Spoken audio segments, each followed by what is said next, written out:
Good morning, America. Welcome back to the tavern. We're two average guys having a round of drinks with a gentleman's debate about politics and whatever else comes to our mind.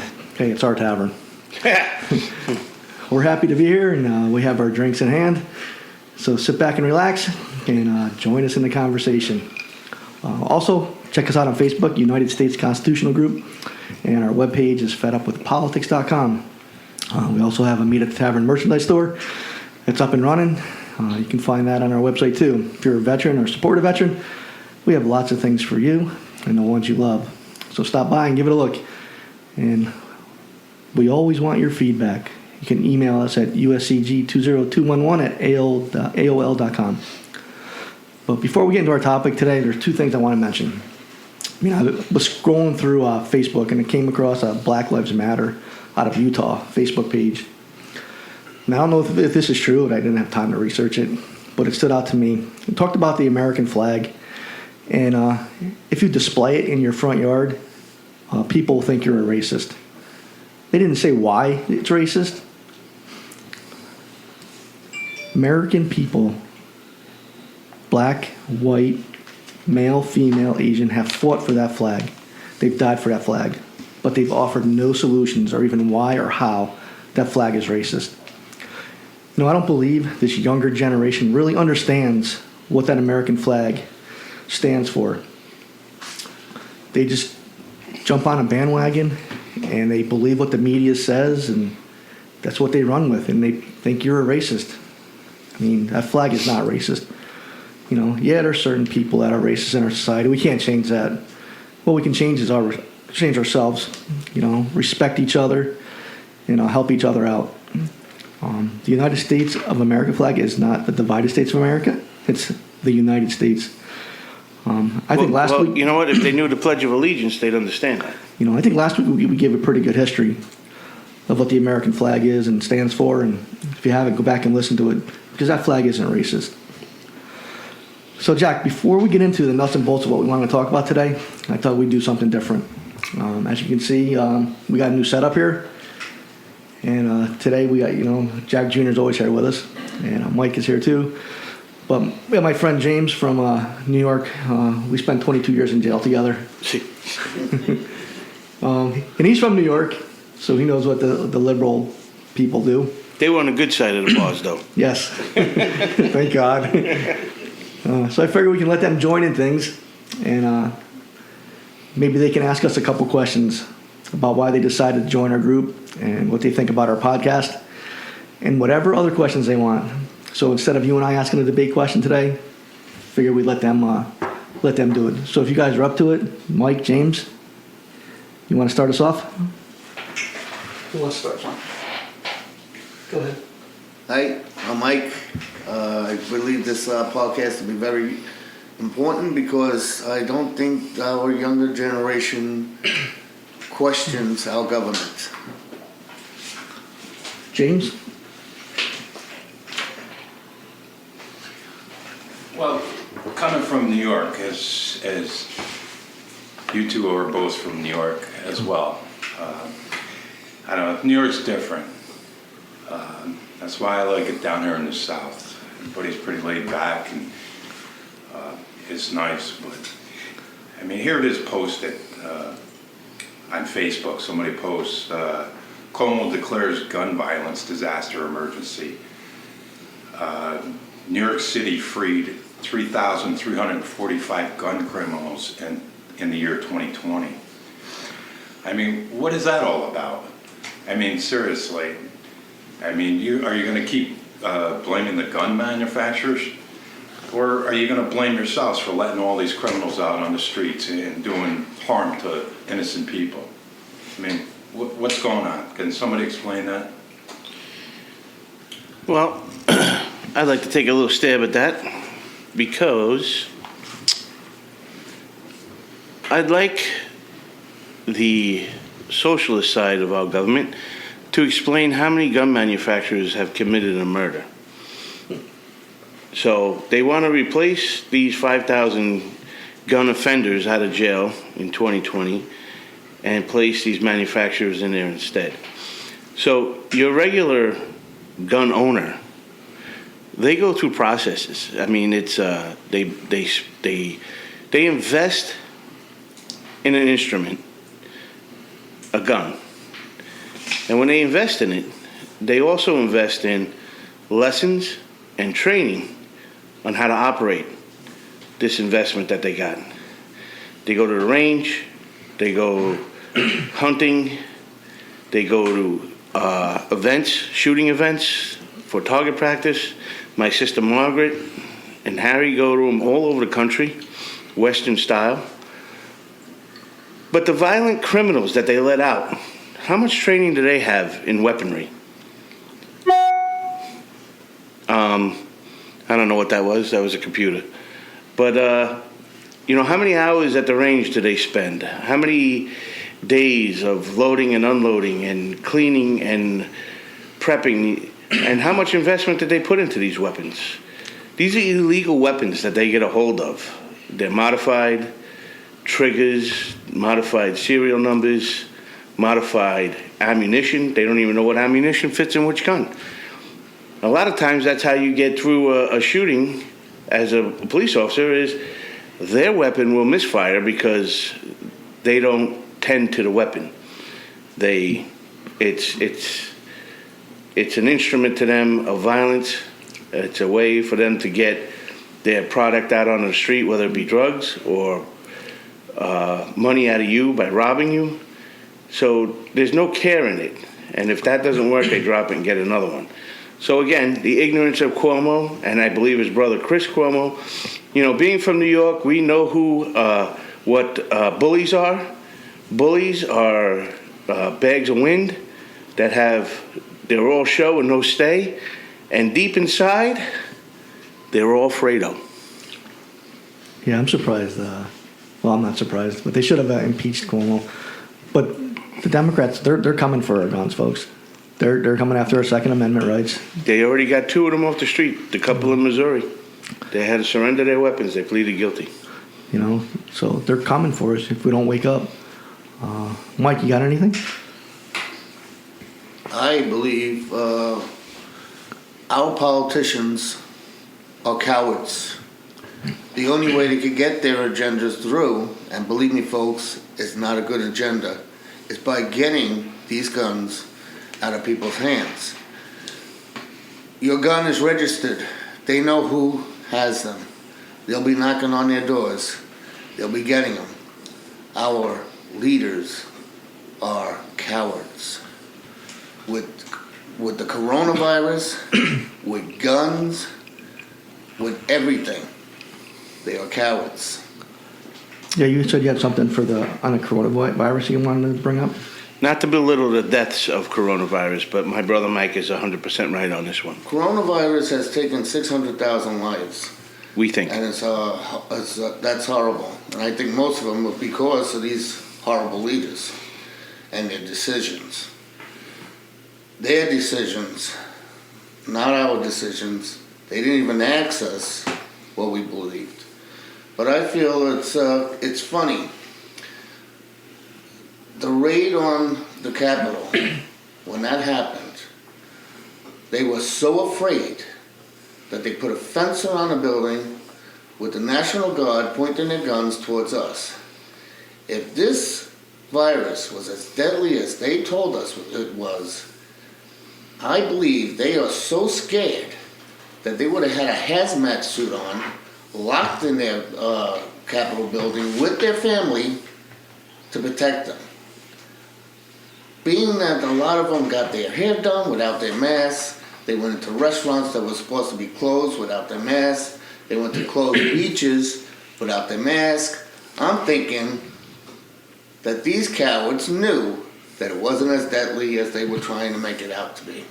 Or they would have been scared enough to be fully, completely covered from head to toe with hazmat suits. That's what I believe. Go ahead. I think that's true. It's 100% true. I went down a rabbit hole when I was doing the Department of Justice and Supreme Court parody. And for some reason or another, I looked up the 1619 Project. And there's a book out. I suggest everybody read it. It's only 125 pages. The 1619 Project, a critique. The author is Philip W. Magnus. So he was talking about the essays that were written in the New York Times on this Project 16 that brought into this critical race theory for school.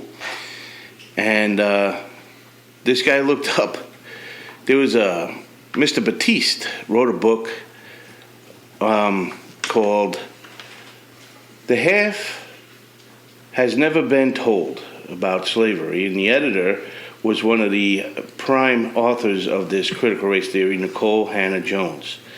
And they got their information from, believe it or not, an old book that was written during just before the Civil War, and it was written by the Confederates. And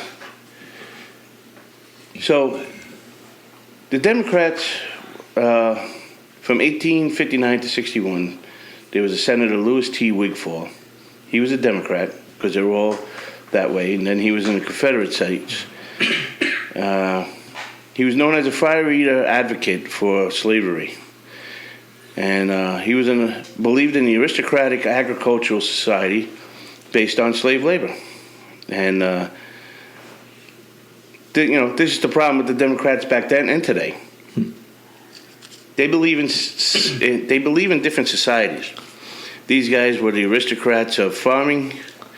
Today it's political classes, and that's how they run. There was also a David Christie, a political economics, that helped in writing Cotton is King. This was a theory that they were going to bring European countries in, that if you fought war over cotton, it would bring the Europeans in. And so they based their numbers on this, and then there were some historians that went over they were wrong, because no Europeans sided with them. They just found their cotton from another way, and they lost the war, obviously, because history tells us that. But the Democrats don't like to tell you history, and they take it out of context. So these historians that looked over this King is Cotton and showed how the economy was not that strong through cotton back then, and that's why Europe didn't join the war on the Confederate side, because they could go find it anywhere they wanted. So this book that this Mr. Baptiste wrote, and that our Nicole Hannah Jones edited, went on to say that it was worth $600 million of the economy back then. And that was wrong. They were so off base that the two writers that critiqued it, the two historians, had to rewrite against all of those essays that were written in the New York Times, saying how wrong they were. But they just lie, and nobody, and it spreads to a large, vast audience because the press goes with it and doesn't fact check it the way I'm just one guy, looked into it and saw that every fact that was written about the 1619 Project was based on lies. Non-truth economic numbers. They inflated them by tenfold. So they were wrong then, they're wrong now, but it's funny how the Democrats always go back to the playbook of before the Civil War. They go back to these facts. So as bad as they say these people were and how racist were, first off, they were Democrats back then. They're Democrats today. They take the same number and the same argument as these people that they call racist and apply their argument in today's society. So in fact, they're racist also. They're getting their facts from the people they call them racist to set a racist agenda, where now our children are supposed to base the character of each person they see by the color of their skin and not the content of their character. These politicians lie to us every single day. They don't care. And the press goes with them. Yep. And just to get back, Mike's comment about the standing armies, that's one of the reasons why we got away from the king, because they kept standing armies and they're doing it today. They're doing the same exact thing. Well, wake up, folks. So, Jack, you wanted to talk about the difference between the Department of Justice and the Supreme Court. Yes, I got that right here, and I had a few things that we said. Right. All right. So most people don't even know the difference. No, a lot of people. So one of the questions I had is, what's the difference of the Department of Justice and the Supreme Court? And is the Supreme Court part of the Department of Justice? No, it's not. It is not. The Department of Justice sits in the executive branch of our government. It was placed there around 1789. George Washington had placed it there. The Supreme Court is the only legislative branch of government that, as far as litigating, is part of the Constitution. So the Department of Justice is not part of the Constitution. So in effect, we don't need the Department of Justice because it wasn't part of the original document of this country. The Supreme Court was, and the Supreme Court just hears the cases against the United States. And it doesn't say what cases they have to hear. Yeah, they can pick and choose. They can pick and choose all day long. So you have this group of guys and ladies that are Supreme Court judges. They get to pick the topics and whatever they want to hear, they get to pick to see what we're going to hear for the American people. And they have a lifetime appointment. Yep. So I thought we'd give a brief history of each one. The DOJ was formed in 1870. It's also known as the Justice Department. It's a federal executive department of the United States government tasked with the enforcement of federal law and the administration of justice in the United States. Like I said, it was formed in 1870 by Ulysses S. Grant. It's composed of federal law enforcement agencies, including the U.S. Marshal Service, the Federal Bureau of Investigation, Bureau of Alcohol, Tobacco, Firearms, and Explosives, and Drug Enforcement Administration. As Jack said, for the Supreme Court, you have to go all the way back to the Constitution, the writing of our Constitution, to see where it was established. And that's Article 3, Section 1, states that the judicial power of the United States shall be vested in one Supreme Court and in such inferior courts as the Congress made from time to time, ordain and establish as the judges both of the Supreme and inferior court shall hold their offices during good behavior and at times receive compensation. So basically, the Constitution says what the Supreme Court does. Yeah, and Alexander Hamilton, I believe, was the gentleman that stated that there's so few things written about the Supreme Court because they felt at the beginning it was going to be the least intrusive branch of government. So it didn't need as much guidance in it because it wasn't going to be something that was going to affect your day-to-day life. But if you read the Liberty Amendments that we have on our webpage, you will see that the Supreme Court now is the biggest employer and pension holder in the United States government. I think they have like over 115,000 employees.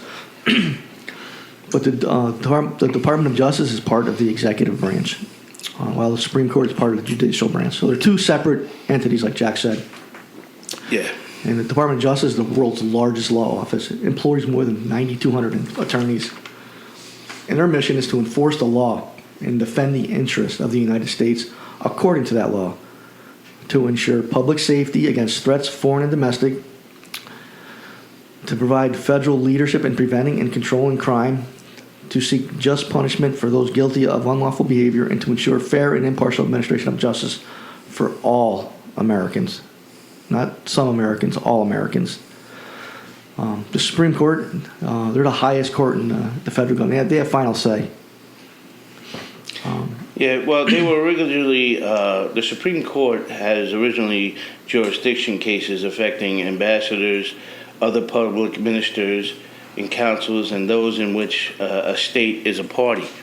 Those were the original fields that they would cover and see and hear.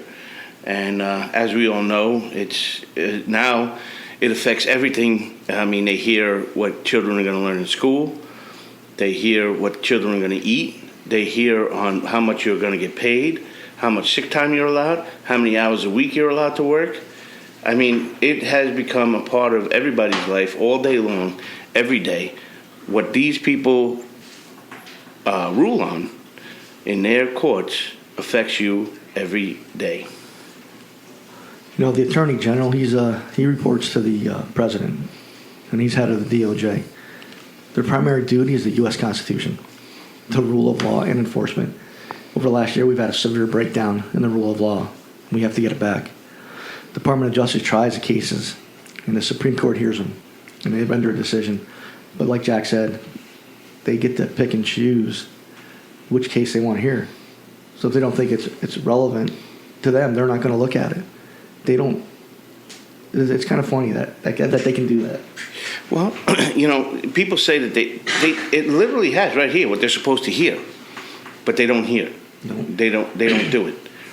And, they'll, like we were talking about in one of our podcasts, how they had initially refused to hear a case on guns from New York. They decided no. So if they feel a case is going to put their feet to the flame, they're just not going to hear it. Sorry, not this week. Mike, James, if you want to, chime in anytime, you have something on your mind, let us know, all right? I think the Supreme Court has made a lot of errors as far as separation of state and government and religion. It wasn't meant to be what the Supreme Court says, no Bibles in schools, no prayer. It was meant to say that the government can't force their religion on anyone. So now the Supreme Courts have voted Bibles out of schools. Our reading has gone down because of that. 22nd in the world. Our morals have gone down because of that. We have morals? The Ten Commandments, which our laws are based on, have been taken out of buildings, federal buildings, because of the separation of government and religion, which is not what the forefathers meant.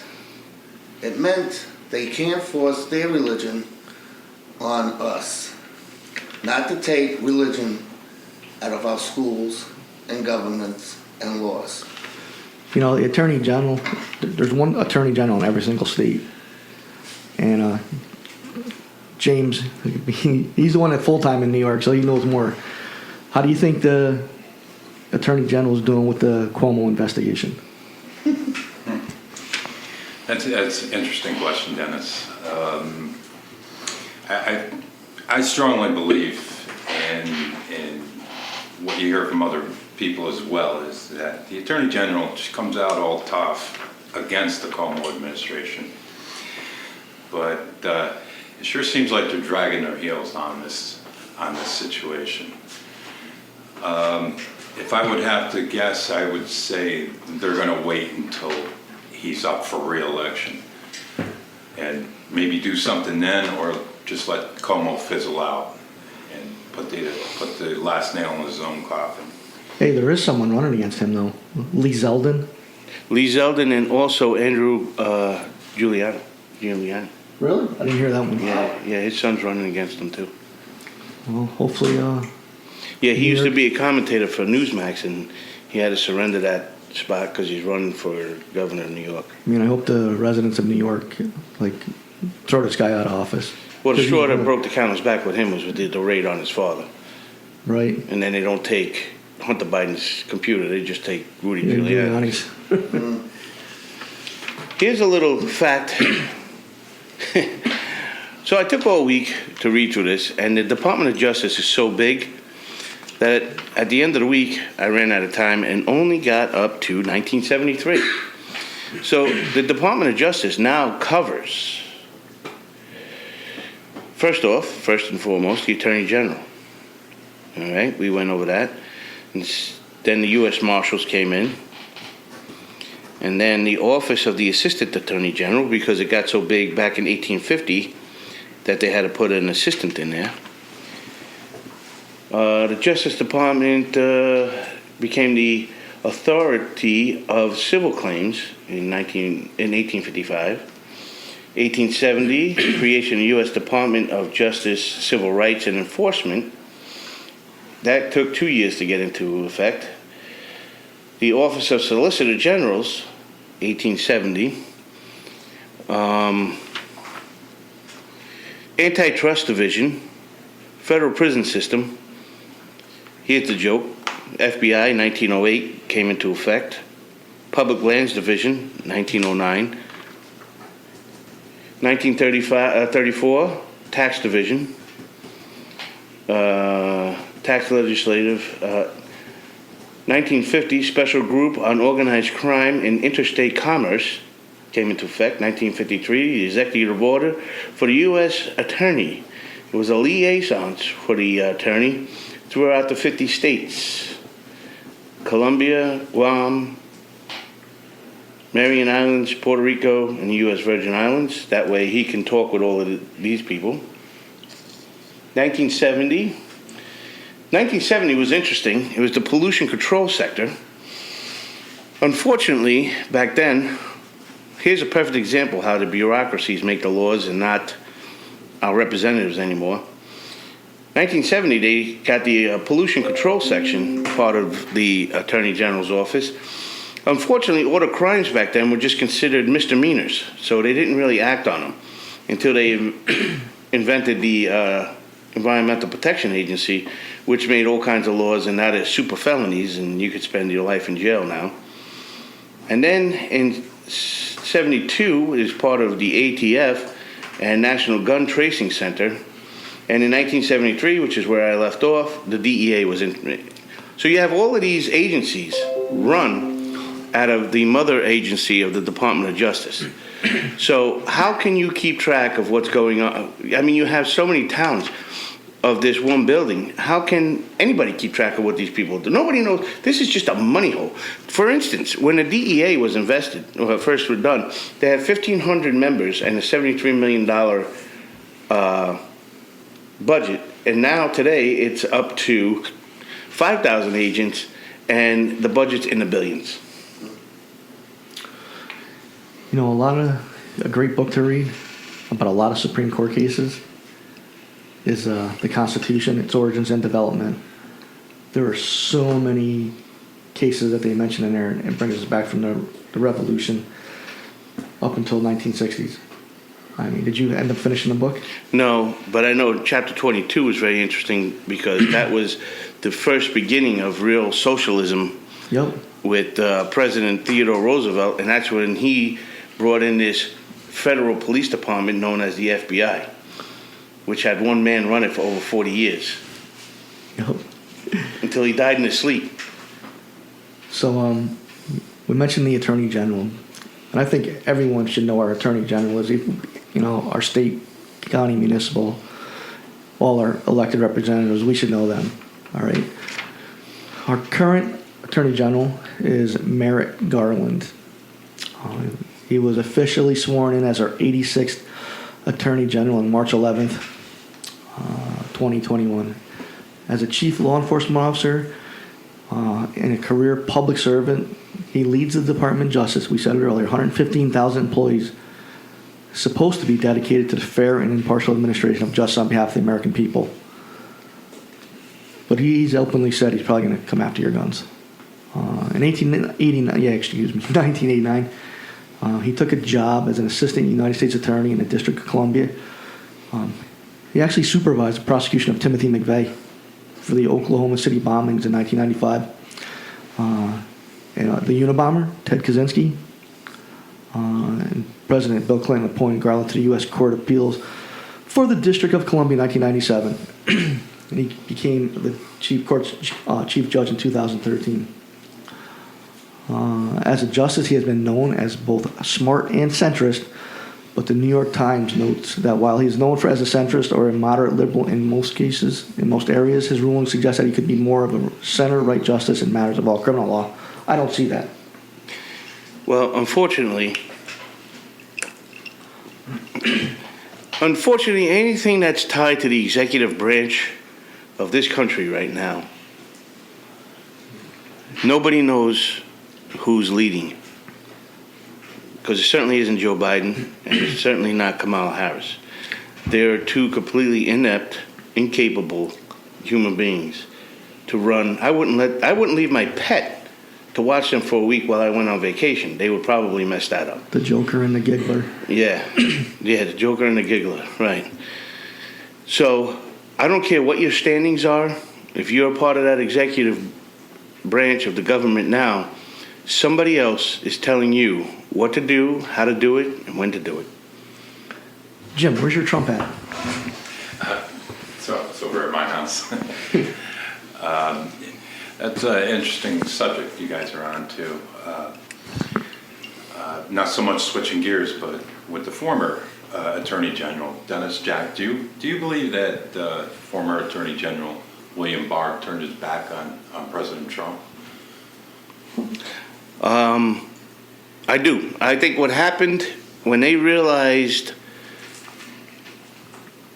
what the Democrats did in this last election, which we're not going to say anything about because we don't have the resources to find out the truths and facts of it. You know, we can do hearsay until these court hearings go and we get official court hearings of it.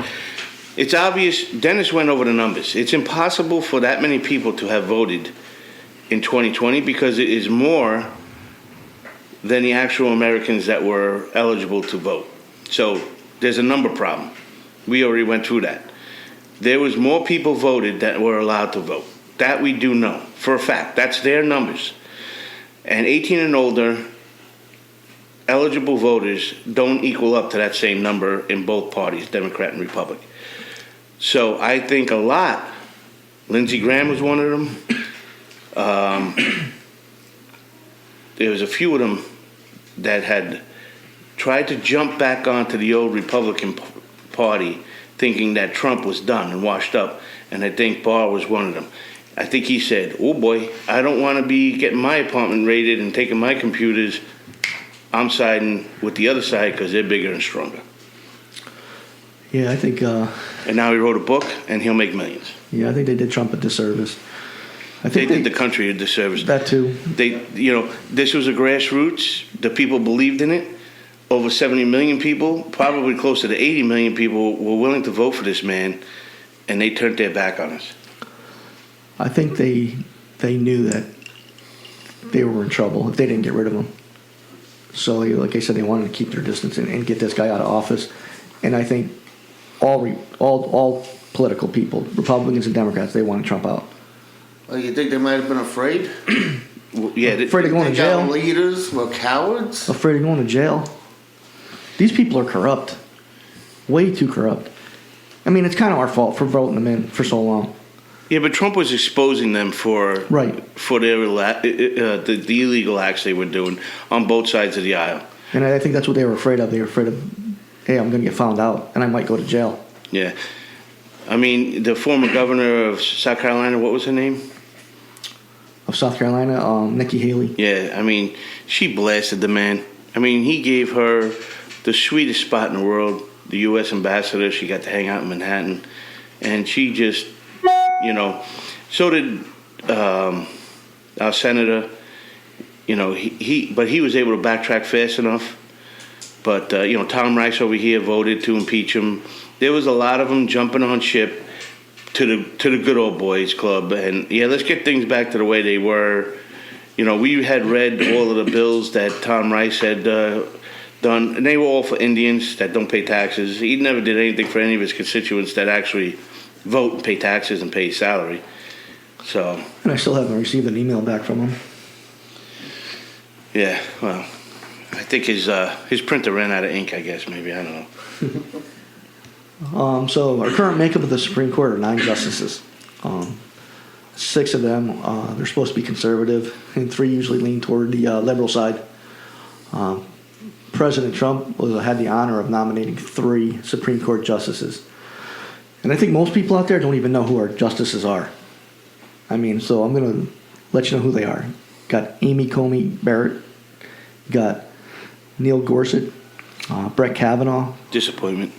Clarence Thomas, John Roberts, Elena Kagan, Sonia Sotomayor, Sam Alito, and Stephen Breyer.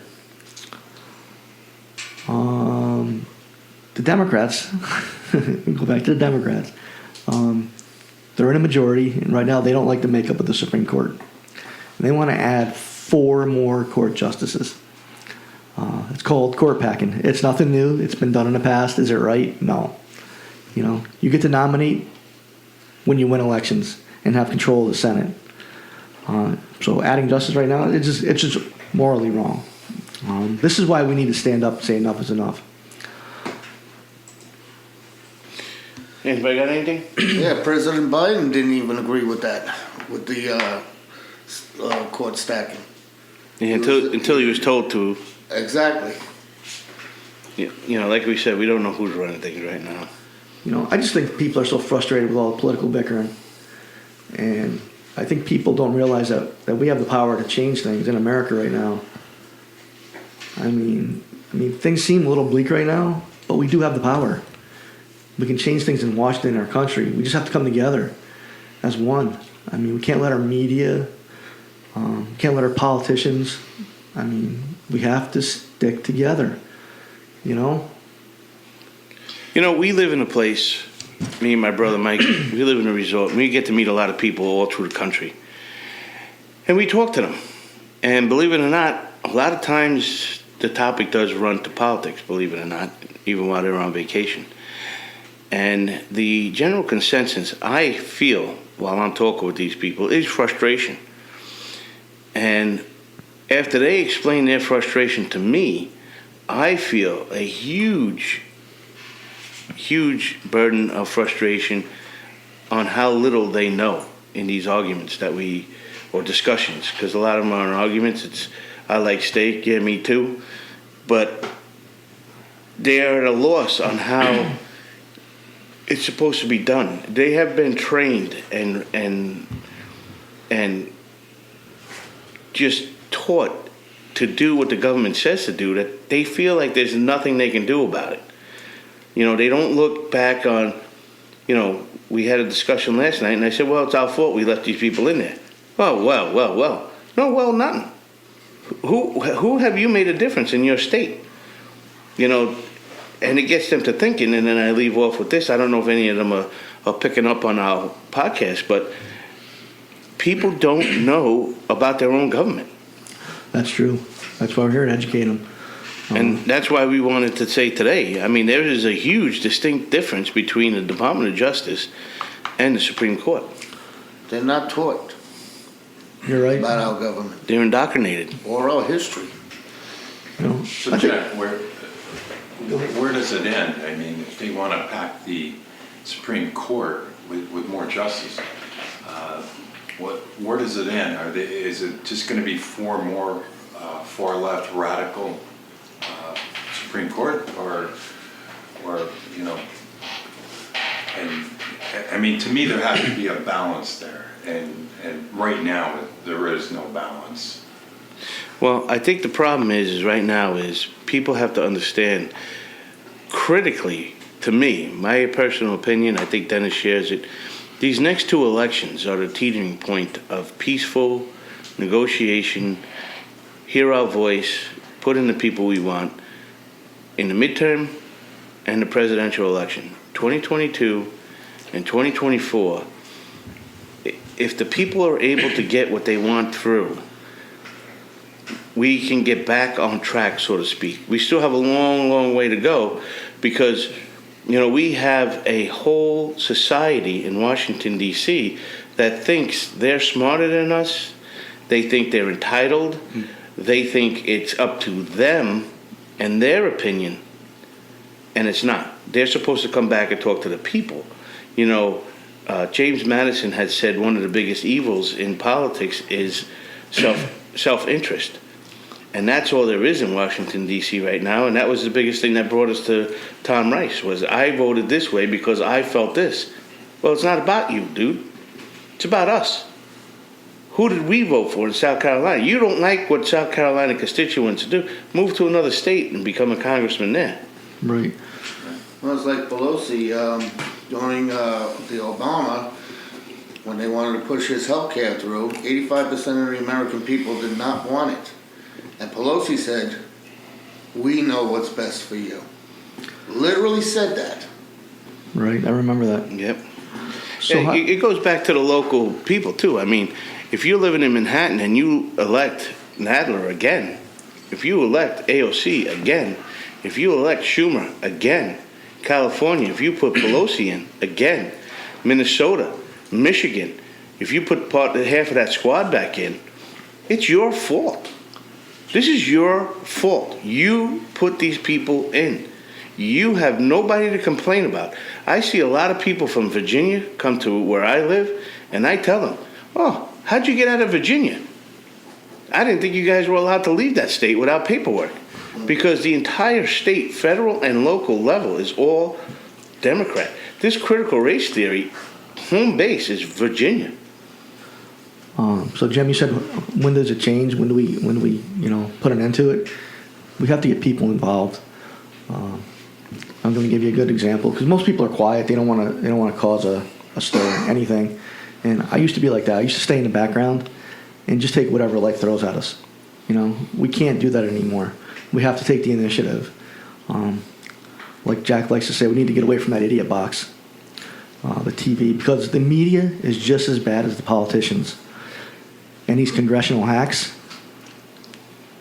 they're like terrible. They're not good for us. They're tyrants. Yep.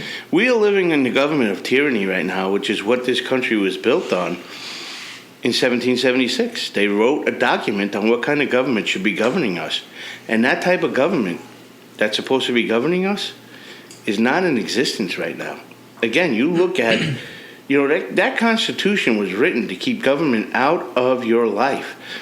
And whatever's not in that Constitution is supposed to be state law and private. You're supposed to take care of it.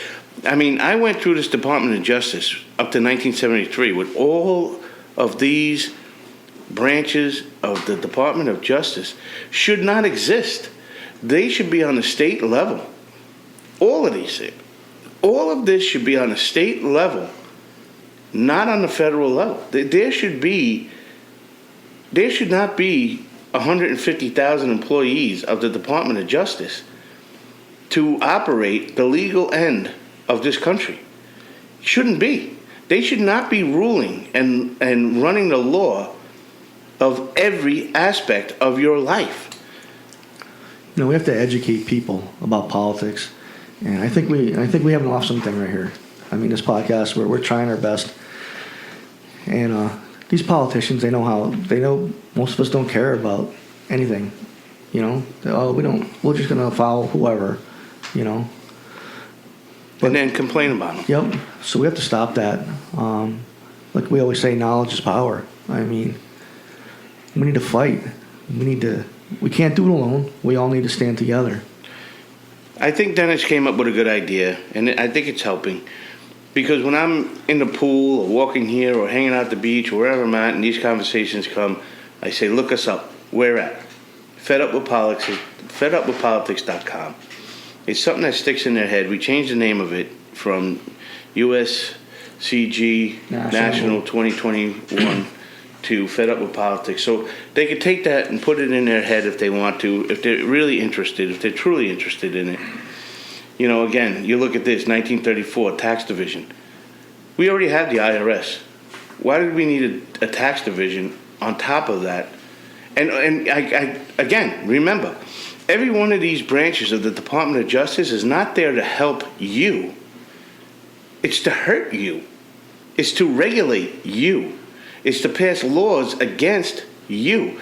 We agreed to be ruled by this government, the type of government that they had written in the Constitution. Not this. We didn't say, hey, we're signing up for a tax division in the Department of Justice.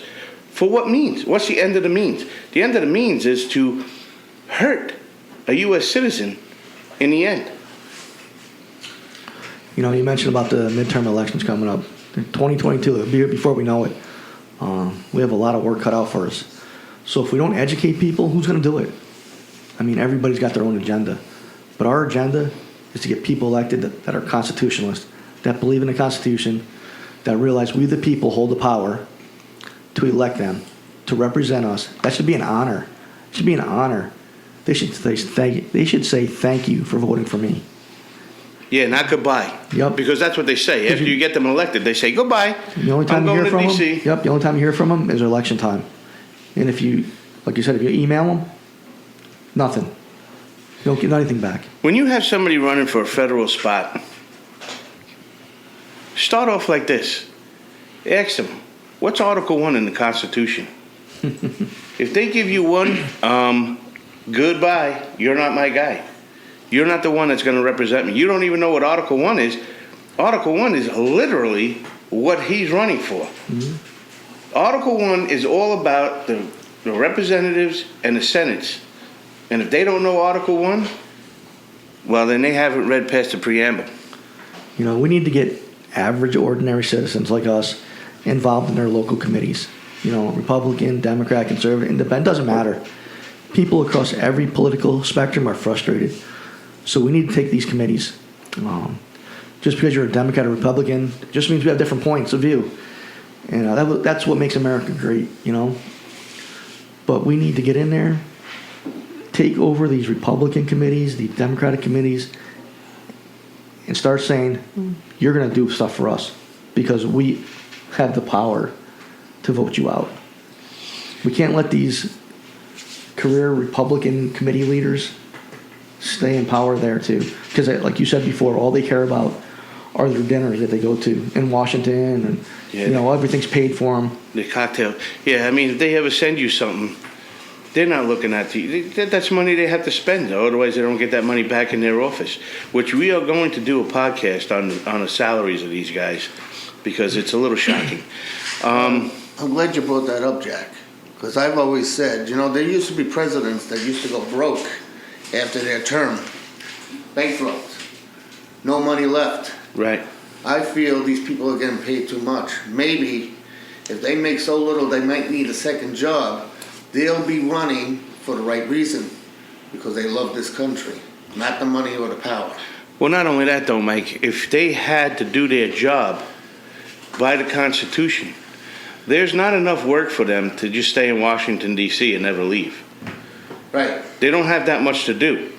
If they did what the Constitution told them to do, they would be home more times. I mean, the original was to meet once a year because there was so little work to do and it was so strenuous to get to Washington, D.C., that they would, the mandate is one time a year to meet. If they did the work that the Constitution told them to do, they would be home listening to their constituents, running a business probably, dealing with their constituents on a daily basis. But they're not. No, so let's get back to the Department of Justice real quick. Right now, the Democrats control the Department of Justice. Democrat won election. I'm not 100% sure on that, but they're in charge right now. Right. So he got to pick who he wanted, and the Senate confirmed him. So as Republicans, if we want to control the Department of Justice, we have to come together with this grassroots effort. It starts right here with the United States Constitutional Group. Join our grassroots effort and get involved today. Like I said, we've said it earlier. Our email, uscg20211@aol.com. If you don't get involved, you can't bitch and moan when things go wrong. They don't go your way. I mean, so you need to join us. Tell your friends and family to join us. Because we're at a point in our country that our country needs us, Jack. They need us bad. So stand with us. Let's take back America and show these politicians that we mean business. Or you can be that lazy person that sits on your ass in front of that idiot box, and you can tell your grandchildren that you had the opportunity to change America, but you decided to watch these TV reality shows and sit on your ass and do nothing. Yeah, I just don't understand. If you don't understand how your government works, how you just sit there ignorant. And I don't mean it as an insult to be ignorant. You know, I want to use the word ignorant as the dictionary defines it. You know, you do not know the information. And that, I don't understand why you're okay with that. How are you okay with not understanding how these people are going to rule your life and be okay with it? How are you not interested? How are you not interested? I don't understand. You know, the Democratic vision is abandoning the free market and embracing political redistribution. And you can never atone for it. This tainted inheritance that we got unless you do that completely. And that's a scary, scary statement. This is what these people seriously want. And they think at the end that they're going to be on top, but they don't understand. You're never pure enough for the mob. If they get what they wish for, a lot of them are going to be in political prison. And to go back to that question that we had earlier in the day, I think that's why a lot of people jumped off ship on Trump, because they didn't want to be the political ostracized. So we're just about done with our podcast, unless you got any things you want to? No, I just wanted to make sure everybody knew what the Democratic vision is. I mean, and they're doing it exactly the way Dennis said they were going to do it, through Saul Alinsky, those 8 factors. Towards socialism. And, man, they are succeeding in leaps and bounds. You could call these people idiots and morons or whatever you want, but everything they say on TV ends up Happening in that house being debated. And the press, that's what I wanted to say too. Okay, because it's coming to an end, the show. What does Washington, D.C. have over high tech and the press that these people refuse to take their head out of the sand and do their job? Why is it left to 2 guys like you and I? And when I search all this information, I have to word it on the computer for these search engines where I'm complimenting the View in order to get all the information on it. right. So I have to, when I ask a question about it, I can't ask a question of, why is the Democratic Party racist? Because it comes up, you want to know what comes up? The Republican Party. I mean, we went line by line from the installation of the Democratic Party pre-Civil War up until today on how racist that Democrat Party is. And yet the press and tech will not say the truth. So, Mike, you have any more questions? Yeah, that's an interesting point about the press, and not only the press, but these big corporations, like you were saying, the technology, baseball, a lot of these, Coca-Cola. Yeah, true. As hard as it is, and it shouldn't be, to get these people out of office, because then you have to educate yourself and vote for someone who knows the Constitution to get these people out. It sounds simple. The way you change the press and these companies is you don't watch them, because the bottom line is money with these people. But it's so hard to get people to do that, to stop buying Coke, to stop watching the major leagues, to stop watching basketball because they don't. Is there a time limit? No. Because they don't stand for the Pledge of Allegiance. And yet people won't do it, just like they won't vote. Yeah, well, on that thing, I got 2 things. Number 1, I will not watch 2 seconds of the Olympics this year. I don't understand how these people are allowed. The one person that they eject was a proud American, wore her uniform the way they were supposed to, and they're not going to let her run because of marijuana. But if you sabotage this country and refuse to wear the uniform and turn your back on a 98-year-old World War II veteran, well, you're a hero. You're an asshole. And you shouldn't be watched. I won't eat Subway sandwiches ever since they had that female soccer player endorse her. You can keep your Subway. I'd rather starve to death than give her any money from Subway. And number 2, again, I want to go back to the 1619 Project, A Critique by Philip W. Magnus. Please read that, and you can see the blatant lies from the Democratic Party, from the First Lady, who walked around with the President of the Union of Teaching, who said that they were going to fight every case against critical race theory, and they have a fund to help fight these in court.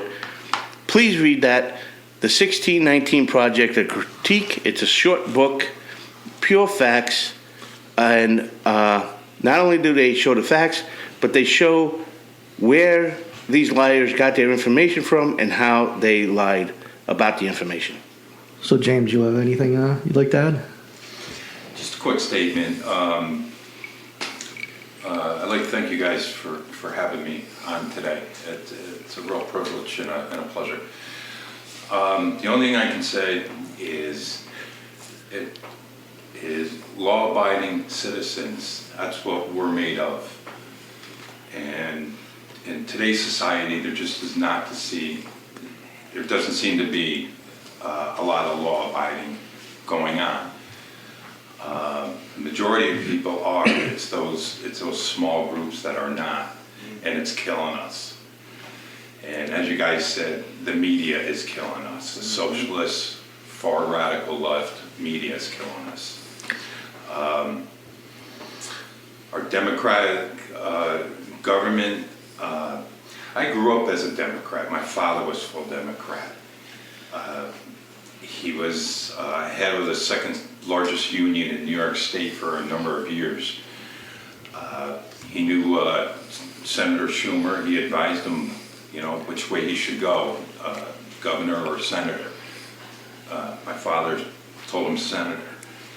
I'm not a big fan of Chuck Schumer, not at all, if anybody knows him. He's horrible. He's old school, and it's time to move on. Anyway, it's about freedom of choice. And our freedom of choice to talk up, to speak out, is being taken away by the media and by democratic, far radical left theory. I have a 12-year-old granddaughter. I don't need her being taught in school on that she should hate herself because of her race.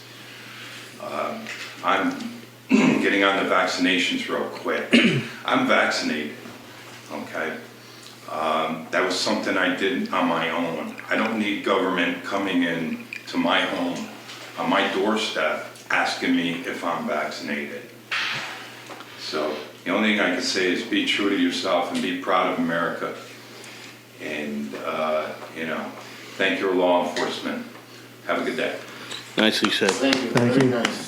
And I'd like to thank you for getting me involved in this too. It was very nice and interesting. I always learn while I'm listening to you in the background here. Yeah, it's funny. It used to be called peace officers. It changed to law enforcement because things are forced on us now. Right. It's amazing, just a simple word like that, how easy it is for these people to do this. And folks, let me tell you something. This radical race? Critical race. Critical race. Critical race. They want us all separate and fighting against each other so they can step in and say, look, this is getting out of control. We'll handle it. We'll take care of this for you. People, it has been done before. It's not socialist. It's not. They shouldn't be called Democrats. They shouldn't be called socialists. They should be called Marxists. Right. Because that's what they want. And it's going to be the world, not just the United States. They want the whole world. One world order. So, Jack Jr., thanks for being here. Mike and James, thanks for your input. Appreciate it. I thought it was fun to get debates like this. So, Jack, you have any final thoughts? No, that was well said by both of our guests today. Very well spoke folks here. We appreciate it. So that concludes this week's podcast. We're happy you join us. Tell your family and friends. Again, join our United States Constitutional Group on Facebook. Get this podcast marketed out there to your friends. It can be found on our webpage, fedupwithpolitics.com. If there's something out there, something you want to hear about, a topic that we haven't covered, we'll do the research for you, and we'll talk about it on a future podcast. Send us an email, uscg20211@aol.com. And don't forget, we'll do the research. So America has always been great, Jack. All right, we're just in a little rut right now, and we'll get there. There's a lot of patriots that are starting to stand up, and we'll get there. So as always, we'll leave you with this: knowledge is power. We'll see you next week at the tavern.